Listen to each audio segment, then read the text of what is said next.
Bonjour à tous, nous allons corriger l'exercice 9, page 242 du livre scolaire Physique-Chimie niveau seconde, qui correspond à l'exercice 1 de cette feuille d'exercice. Dans cette feuille d'exercice, il y a différents exercices sur le principe d'inertie. Dans l'exercice 9, on va utiliser des chronophotographies. Si vous n'avez pas cherché cet exercice, je vous invite à mettre pause, à chercher l'exercice, puis à écouter la correction qui va suivre. Dans la première question, on nous demande de définir la notion de chronophotographie. Donc, une chronophotographie est obtenue à partir d'une vidéo qui filme le mouvement d'un système et dont on a découpé les positions successives du système à intervalles de temps réguliers. Donc, une chronophotographie, c'est une analyse d'une vidéo à travers une photographie reprenant les différentes positions du système au cours du temps. Dans la deuxième question, on vous demande de décrire les trois mouvements qui sont présentés ci-après, en précisant à chaque fois le système et le référentiel d'étude. Dans la première situation, la situation A, nous voyons une sportive qui fait du saut en hauteur. Donc on se place, alors le système ici c'est la sportive, et on va se placer dans le référentiel terrestre, c'est-à-dire qu'on considère comme fixe le sol ici du stade,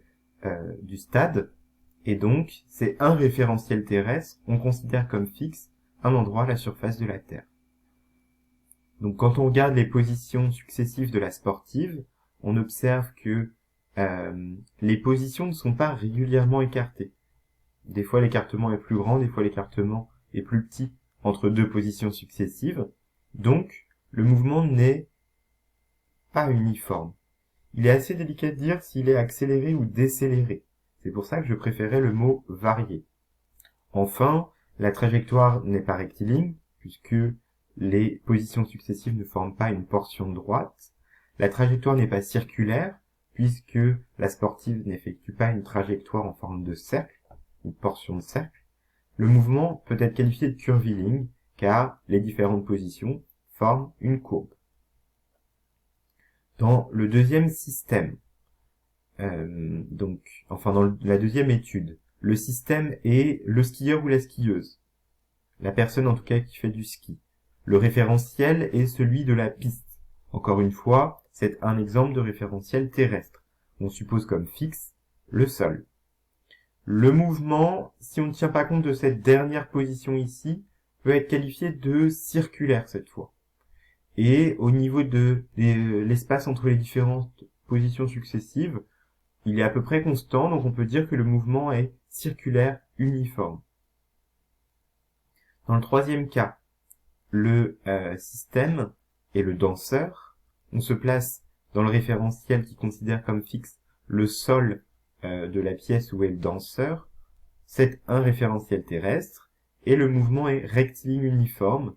Uniforme, ça veut dire que la vitesse du danseur est à peu près constante puisque la distance qui sépare deux positions successives du danseur est à peu près constante, et uniforme car, alors ça c'est uniforme, pardon, et rectiligne car les positions successives du danseur forment une droite, et donc la trajectoire est une droite. On nous demande de déterminer dans ces trois cas si les forces se compensent en justifiant à la question 3. Il faut pour cela invoquer le principe d'inertie. Le principe d'inertie nous dit que un système est soumis à des forces qui se compensent à la seule condition qu'il soit ou bien en mouvement rectiligne uniforme, ou bien il soit immobile. Et réciproquement, si un système est immobile ou en mouvement rectiligne uniforme, alors nécessairement, les forces qui s'exercent sur le système se compensent. Dans les deux premières situations, les mouvements ne sont pas rectilignes. On en déduit donc que les forces ne se compensent pas. À chaque fois, les forces qui s'exercent sur les deux systèmes, d'après le principe d'inertie. Cependant, dans la dernière situation, étant donné que le mouvement est rectiligne uniforme, alors nécessairement, les forces qui s'exercent sur le danseur se compensent. Je vous remercie de votre attention.